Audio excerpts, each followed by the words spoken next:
Shukrana Guruji for this beautiful, blissful, divine seva. Last week we read chapter 25 and 26 of Rudra Samhita, section 5. In this we read that Lord Shiva killed the mighty demon Jalandhara and the three worlds attained normalcy. After that, all the gods eulogized Lord Shiva and thanked him greatly for what he had done. They also narrated great examples how Lord Shiva had removed the miseries of his devotees and bestowed immense blessings and happiness in their lives. Hearing all this, Lord Shiva was extremely delighted, and as a result of that, he conferred several boons on Lord Shiva, on the gods. But the gods also narrated the story of delusion of Vishnu. They told Lord Shiva that at the bidding of Parvati, Vishnu outraged the modesty of Jalandhara's wife Vrinda, and as a result of that, she burnt herself in the pyre and attained salvation. But on the other hand, Vishnu was highly remorseful and deluded by all that, and he had a lot of guilt, and even though he was consoled by several gods and sages, he could not contain himself and remain delusional. And they all requested Lord Shiva to, somehow restore him to his former self. So Lord Shiva told them that that cannot happen by him, and they need to go to the goddess of illusion, the primordial Parvati, the primordial Prakriti, the Uma, the Mahadevi, who was the goddess of illusion, who could help them. So Brahma and all the other gods, they went to a place and they started eulogizing the goddess. And after some time, they saw refulgence in the sky, and a celestial voice spoke to them, the celestial voice of the primordial Prakriti. She told them that she stood in three forms. These three forms were Gauri, Lakshmi and Saraswati, and she had three attributes: Rajas, Tamas and Sattva. Now, she said that they need to eulogize these three goddesses, and these three goddesses can fulfill their desire. So seeing that, the gods, as directed by the primordial Prakriti, they started eulogizing these three goddesses. After these three goddesses were eulogized, they appeared and illuminated the quarters there, and they gave them some seeds. And they said that wherever Vishnu is standing, if you sow the seeds there, then Vishnu is going to come out of his delusion. So the gods did as directed, and three plants emerged from the ground in front of Vishnu. These three plants were Myrobalan, which is also called Dhatri. The other one was the holy Tulsi, or the basil, and the third one was jasmine.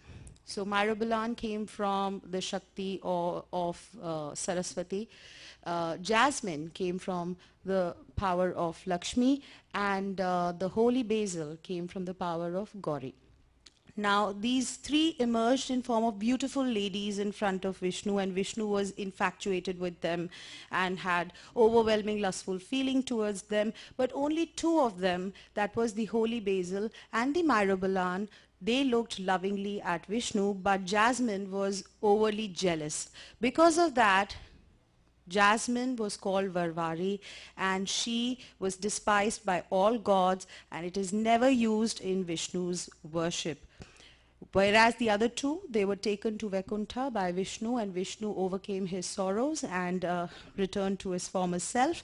Also, the holy basil, or the Tulsi, was the most blessed and excellent, and she was liked by all the gods and used in the worship of all gods except Ganesha.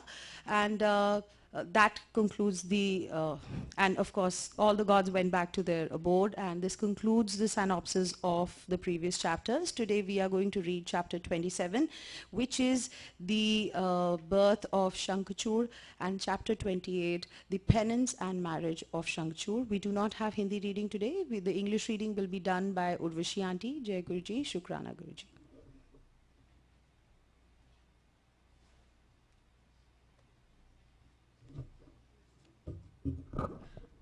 Jai Guruji, Anantam Shukrana for this seva. Chapter 27. The Birth of Shankachura. Sanat Kumara said, O sage, now listen to another story of Shiva lovingly, by listening to which the devotion to Shiva is stabilized. The story narrates how the heroic Danava, Shankachura, who harassed the gods, was killed by Shiva in the battle by means of his trident. O Vyasa, listen lovingly to the story of Shiva, divine, holy, and destructive of sins. I shall narrate the same because of my affection to you. The sage Kashyap, son of Marichi and grandson of Brahma, was a virtuous Prajapati engaged in creation. He possessed great learning. Daksha gave him his 13 daughters in marriage. The descendants of these women are many, and they cannot be enumerated easily. The whole universe, consisting of gods and others, the mobile and immobile, is born of them. Who in the three worlds can mention this in detail? Listen to what is relevant to the context, wherein the divine sports of Shiva too can be seen. It is conducive to the increase of devotion. I am narrating the same. Among the wives of Kashyap, the excellent lady Danu was one. She was very beautiful, chaste, and tenderly nurtured by her husband with all devotion and love. Many powerful sons were born to that lady Danu. Their names are not mentioned, O sage, by the fear of dilation. One of them is Viprachati, who was very powerful and valorous. His virtuous son Damba of self-control was a great devotee of Vishnu. No son was born to him. Hence, the hero became worried. He made the preceptor Shukra his initiator and learned the mantra of Krishna. He performed a great penance in the holy center of Pushkara for 100,000 years. Seating himself in a stable pose, he performed the japa of Krishna mantra for a long time. While he was performing the penance, an unbearable refulgence sprang up, blazing from his head and spread everywhere. All the gods, sages, and Manus were scorched by that. With Indra ahead, they sought refuge in Brahma. Bowing to Brahma, the bestower of riches, they eulogized him and narrated to him this event. On hearing that, Brahma accompanied them to Vaikuntha in order to tell the same to Vishnu in its entirety. After going there, they stood humbly, joining their palms in reverence. After bowing to him, they eulogized Vishnu, the Lord of the three worlds, the great Savior. The god said, O Lord of gods, we do not know how this happened to cause this. Please tell us, by what refulgence have all of us been scorched? O friend of the distressed, you are the protector of the distressed and dispirited servants. Save, O Lord of Lakshmi, who are worthy of being sought refuge by us. Sanat Kumara said, on hearing these words of Brahma and other gods, Vishnu, who is favorably disposed to those who seek refuge, said laughingly and lovingly. Vishnu said, O gods, be calm and unperturbed. Do not be afraid. No deluge will take place. This is not the time of dissolution. The Asura Damba, a devotee of mine, is performing a penance, seeking for a son. I shall bestow a boon and quieten him. Sanat Kumara said, O sage, on being consoled thus, Brahma and other gods became encouraged and they returned to their respective abodes. In order to grant the boon, Vishnu went to the Pushkara where Damba was performing penance. On reaching there, Vishnu consoled Damba, who was repeating his name, and told him the pleasing words, mention the boon you wish to be granted. On hearing his words and seeing Vishnu standing in front, the Danava bowed with great devotion and eulogized him again and again. Damba said, O Lord of gods, obeisance be to you. O lotus-eyed one, O Lord of Lakshmi, O Lord of the three worlds, please take pity on me. Please give me a powerful and valorous son who will be your devotee, who will be invincible to the gods, and who will conquer the three worlds. Sanat Kumara said, on being thus requested by the Lord of Danavas, Vishnu granted him the boon. O sage, Making him desist from the penance, he vanished from the place. When Vishnu went away, the lord of Danavas performed obeisance to that direction and returned home, his penance having been fulfilled and his desires realized. Within a short time, his favorite wife became pregnant. Illuminating the inner apartments of her abode, by her brilliance she shone much. O sage, it was Sudama, a cowherd, one of the leading comrades of Krishna, who had been cursed by Radha, that entered her womb. At the proper time, the chaste lady gave birth to a brilliant son. The father invited sages and performed the postnatal rites. O excellent Brahmin, when the boy was born, there was great jubilation. On an auspicious day, the father named him Shankachura. In the abode of his father, he grew up like the moon in the bright half. Learning all lores in childhood, he became resplendent. With his childish sports, he increased the parents' delight. He became a special favorite of all the members of the family. Chapter 28. The Penance and Marriage of Shankachura. Sanat Kumara said, as instructed by Jagashevya, Shankachura performed a penance in Pushkara for a long time in order to propitiate Brahma with devotion. He concentrated his mind, controlled the senses and organs of activities, and muttered the name of Brahma imparted by his preceptor. Lord Brahma, the preceptor of the worlds, went to Shankachura, who was practicing penance at Pushkara, in order to grant him the boon soon. Brahma said to him, tell me the boon you wish to choose.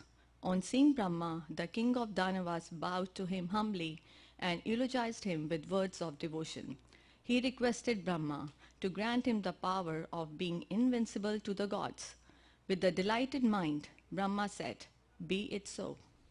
He gave Shankachura the divine amulet of Sri Krishna, the most auspicious of all auspicious things in the universe, that yielded victory everywhere. You now go to Badri. There you marry Tulsi, who is performing penance just at her own will. She is the daughter of Dharamdvaja. Brahma instructed him thus and vanished, even as he was watching him. Then Shankachura, whose penance had been fruitful in the holy center of Pushkara, tied the most auspicious amulet round his neck.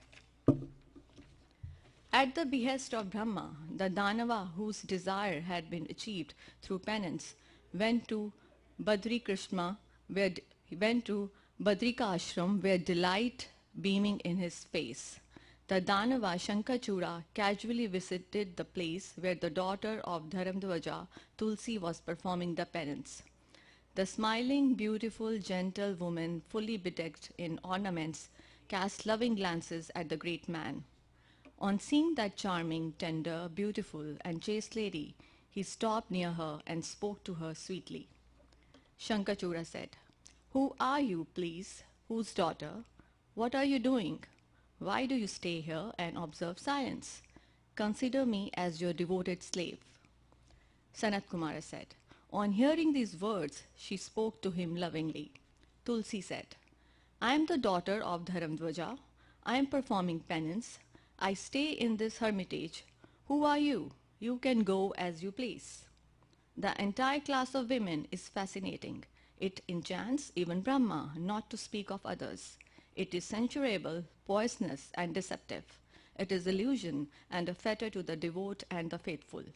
Sanat Kumara said, Tulsi thus spoke to the passionate Damba and stopped. On seeing her smilingly, he began to say, Sanat Kumara said, Shankachura said, O gentle lady, what you said now is not entirely false. It is partially true also. Now listen to me. You are the foremost among chaste ladies. I am not a lusty person of sinful nature. I think you too are not like that. I come to you now at the behest of Brahma.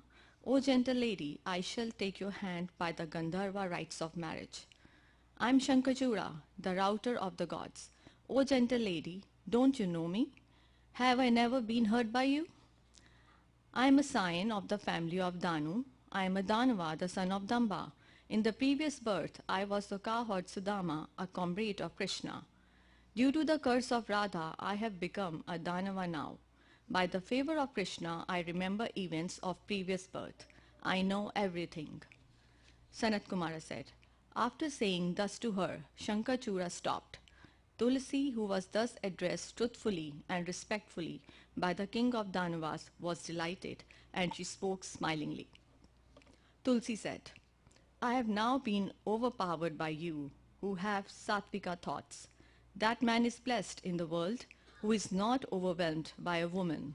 Even though he may be the observer of sacred rites, if he is overpowered by a woman, he becomes impure and unclean, so he remains forever. The mains, gods, and human beings censure him. A Brahmin is purified from impurity arising from births or deaths in the family after the 10th day. A Kshatriya in 12 days, a Vaishya in 15 days, and a Shudra in a month. This is what the Vedas enjoin. But a henpecked man can never be purified till death. The mains do not receive willingly the balls of rice or holy waters offered by him, nor do the gods accept his offering of fruits and flowers. Of what avail are words of wisdom, penance, japas, homas, worships, learning, or charitable gifts to that wretch whose mind is deadened by his thoughts of women? You have been tested by me in order to know your knowledge and power. A woman must test her bridegroom before wooing him. Sanat Kumara said, even as Tulsi was saying so, Brahma, the creator, came there and spoke these words. Brahma said, O Shankachura, why do you hold discussion with her? Marry her, according to the Gandharva form of marriage. You are jewel among men, and she, the chaste lady, is a jewel among women. The union of an intelligent lady with an intelligent man must necessarily be virtuous. O king, unless forced, who will abandon a chance of happiness? He who does so, unforced, is a brute. There is no doubt about it. O chaste lady, why shall you test such a good and noble husband? He can suppress the gods, asuras, and danavas too. O beautiful woman, you may sport with him for long as you please in different centers all over the world. In the end, he will attain Sri Krishna again in the Goloka. After he is dead, you will attain the four-armed Lord in Vaikuntha. Sanat Kumara said, after conferring blessings, Brahma returned to his abode. The Danava accepted her by means of the Gandharva rite. After marrying her, he went to his father's place. In the beautiful apartment, he sported with her. This concludes chapter 28 and today's reading. Thank you. Jai Guruji.